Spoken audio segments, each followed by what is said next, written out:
नमस्कार दर्शक बंधु मु स्वागत जनाऊँगी आमर यूट्यूब चैनल ऑनलाइन दीप को आमे आज जानिबा समुद्र जल लुणिया कहीं एते लुण केउठु आसिला तार रहस्य जानिया पई आमर ए चैनल को सब्सक्राइब करंतु एवं लाइक करंतु एमिति नुआ नुआ अपडेट पाया पई निजर सांग मानकु शेयर करंतु और चैनल सहित जोड़ी हो रुहंतु। तो चलंतु आमे जानिबा समुद्र जल लुणिया कहीं एते लुण आसिला केउठु।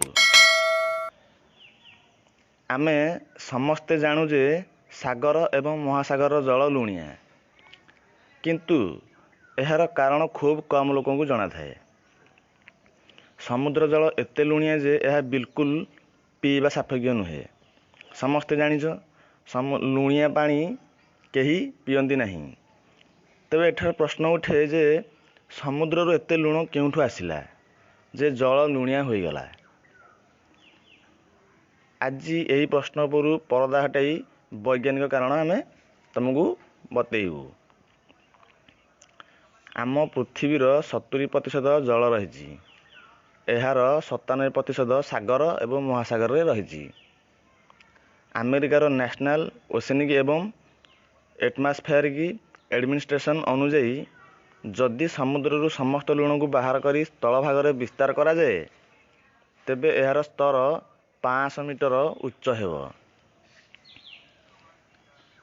समुद्र रे लुण सृष्टिर उत्स समुद्र रे लुण सृष्टिर दुईटी उत्स बा कारण रही।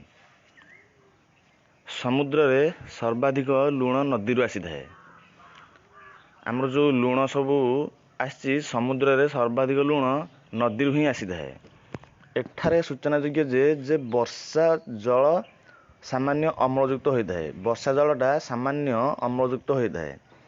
जेतेबेले यही जल भूमिर चट्टाण उपरे पड़े सेतेबेले भूमि क्षय होई एथिर सृष्टि होइथिबा आयन गुड़िक नदी देई महासागर रे मिसी थाए।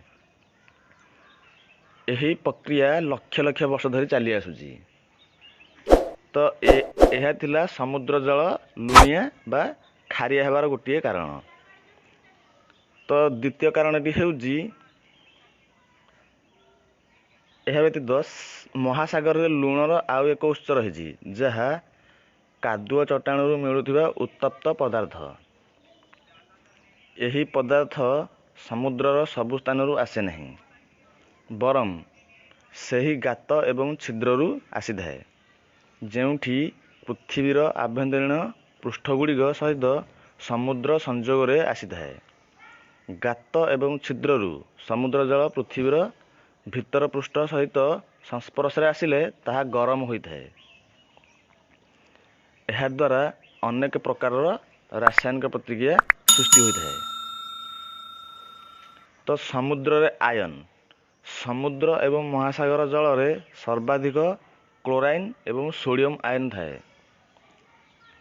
क्योंकि समुद्र एवं महासागर जल रे यही दुईटी आयन एकत्र समुद्र रे 85% द्रवीभूत आयन रे गठन करती। सेहीपरि मैग्नीशियम एवं सल्फेट 10% आयन सृष्टि करिथाए। एगुड़िक व्यतीत अवशिष्ट आयन परिमाण बहुत कम थाए। तेणु सबु स्थान रे समुद्र जल रे समान लुणिया न थाए। तापमात्रा बाष्पीकरण एवं वृष्टिपात हेतु विभिन्न स्थान जलर पार्थक्य रही। विषुवरेखा एवं पोलैंड निकट रे थिबा जल बहुत कम मात्रा लुणिया होता है किंतु अन्य स्थान गुड़िक जल बहुत मात्रा रे लुणिया होता है। तो दर्शक बंधु यही कारण आमर समुद्र जल बहु परिमाण रे लुणिया होता है।